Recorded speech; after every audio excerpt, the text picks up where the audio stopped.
Hey, I'd like to welcome you to another episode of Mission Matters. My name is Adam Torres, and if you'd like to apply to be a guest on the show, just head on over to missionmatters.com and click on Be Our Guest to apply. All right, so today's a very special episode. I have Samara Hernandez on the line, and she's a founding partner over at Chingona Ventures. Samara, welcome to the show. Thank you for having me. All right, so we got a lot to talk about today. Of course, I want to learn more about what you're doing over at Chingona Ventures, and also let's just kick it off by getting into the Milken Conference. For everybody that's listening to this interview is part of our Milken Conference Global Series, where we bring to you some of the best participants, attendees, and VIPs that were at the Milken Global Conference, which is one of my favorite conferences of the year. I like to think of it as kind of like the Super Bowl of conferences, if you will. So, Samara, first off, have you been to the conference before? Is this your first time? Give us some of the connection between you and the Institute. Yeah, no, I had been to the events around the conference in the past, and this was the first year I actually attended the conference. Oh, so you've been kind of like to some of maybe the regional events? No, just the surrounding events that happened, because I think everyone travels there. There's a lot of events post-conference, before conference. Definitely. So I've gone there in the past, but to the actual conference, this was the first year. Oh, I love it. I love talking to a new attendee. This is like my third or fourth, and I remember my first conference. I was blown away. I'm like, what is going on? All these people, all this amazing content. So what was your impression as a first-time attendee for the big show? Yeah, no, it was great. I think that was a lot of topics that were top of mind. There's a lot happening in the world today, and there was just a lot of experts there, high-quality people, and they were, they had opposing views, and they were all on stage, and you can kind of figure out both sides of the discussion. And it wasn't just business. It was politics, it was finance, but then there was a lot around health and mental health. And actually that was one of my favorite sessions. Was the last day. It was one of the panels that was just talking about mental health, and all of them that had different perspectives. And I think that's something that you typically put to the side, or it's just an afterthought, and it's really part of who you are and growing, and so that you can become a better leader. And so I really appreciated all the different topics that they had there with amazing experts on the panel. Great. Let's switch it up a bit here. I want to get more into what you're doing over at Chingona Ventures. First thing first, how did you get into the venture capital space? Like, how did all that start? Yeah, I spent my early part of my career at a bank. So I was in finance. I'm an engineer by training, and I've always liked to start things from the ground up. I've always been very entrepreneurial. And after going to business school, I was fortunate to join a local venture fund here in Chicago, where I started learning about what it is to invest in very early stage startups with very little information around product, traction, revenue, and fund these incredible ideas that are changing the world with these founders that are taking these massive risks to do this. And I fell in love with it. And a few years after I started at my last fund, I got the opportunity to launch my own firm. And so we've been doing this now for 5 years. I've been in the industry for 10 years, and we're now coming towards our third fund. Wow, what an amazing story. What is one of your favorite things about working with these founders that you talk about? What are some of the things that you enjoy most? Because not the easiest crowd, these trailblazers, these people that are trying to change things. What do you enjoy about it? Learning. I learn something new every single day. These founders are in the weeds. They know their customers. They know their industry. But more importantly, they have a contrarian view on how the world is going to look in 10 to 20 years. And they're taking a bet on themselves, on the market. They're risking everything to start a brand new business, develop these brand new technologies to not only change the world, but solve some of the biggest problems. There are a lot of things going on, right? And to be able to leverage technology to solve these problems around health, around, wealth, around education. For me, the best part is meeting with these founders and learning from them. What do you look for in a founder when you're thinking about actually allocating capital? Whether it's, and by the way, you can lump in there's a certain industry you focus on versus others, but in general, like for the investment piece, what are you looking for in founders when you're investing? Yeah, so we focus on fintech, future of work, future of learning, and health tech. Those are the sectors we focus on. And we focus on being the very first and largest check-in. High conviction, first check-in. We like to lead rounds. We don't care who else is in. We will take the first bet on a founder, which is something that is really important because not everyone's there, especially in this market, to take a first bet on a founder or a fund manager. So we like to do that for founders. And what we look for, we have a framework around 5 Ps: people, product, profit, potential, and portfolio. And the earlier you go, the less you have, the more you focus on the people.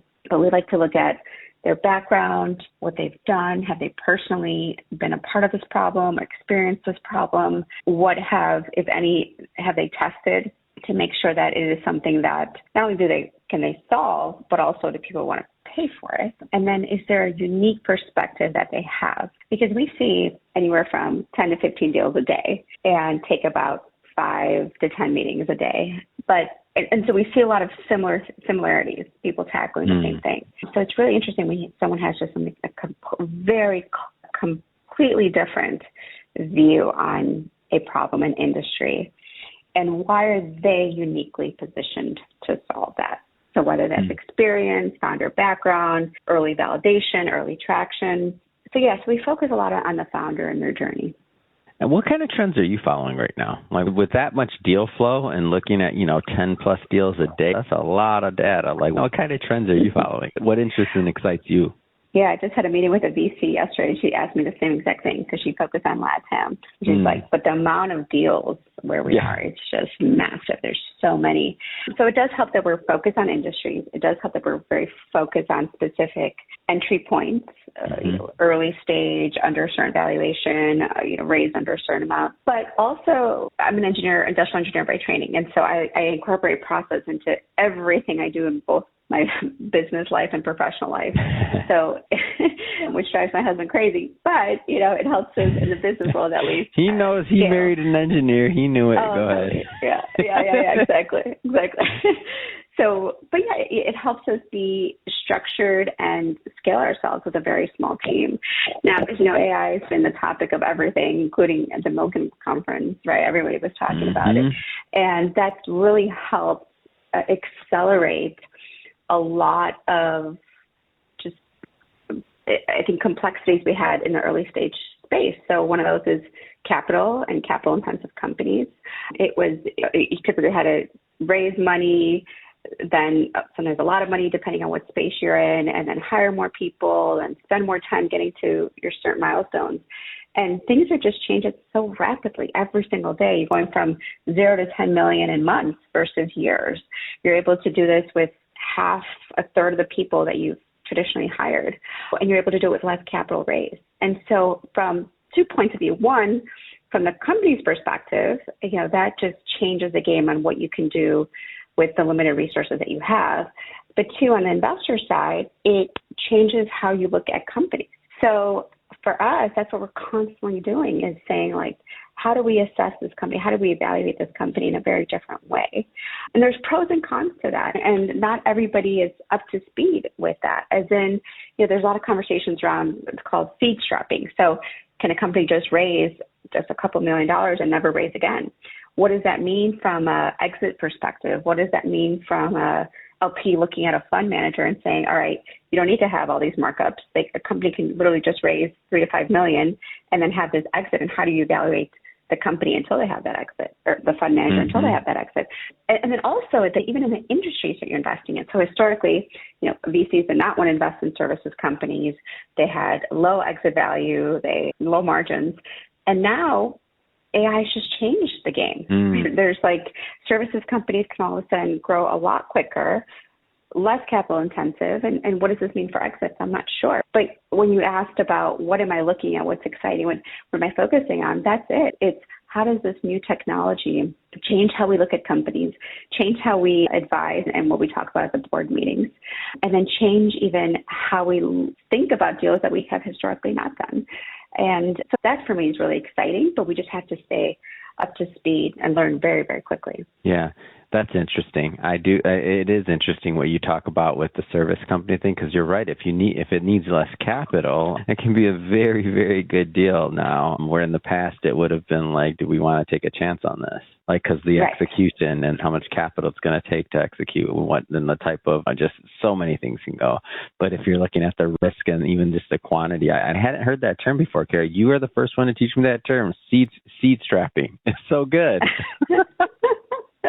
To be fair, I didn't develop it, but it's all good. I love it. You said why you like working with founders. You're learning every day. That's why I like doing interviews, and I love this show, and I love bringing this to my audience, because I'm like, wait a minute, did she just say seed strapping? She just taught me some new vocab. We can't just let that go. Yeah. No, it's great. I mean, that's the whole industry. Is you get to learn something new every single day. You get to meet new people, new ideas, new technologies, and I'm very fortunate to do what I love every single day. That's great. Well, Samara, first off, it's been a lot of fun having you on the show and catching up and learning more about you and going on ventures. Last thing, if somebody's listening or watching this, and if they want to follow up, maybe they're a founder, they want to submit to some of that mountainous deal flow you got going on already, or maybe they're investors, maybe they want to get involved in the fund or one of the funds. How do people connect? How do they reach out?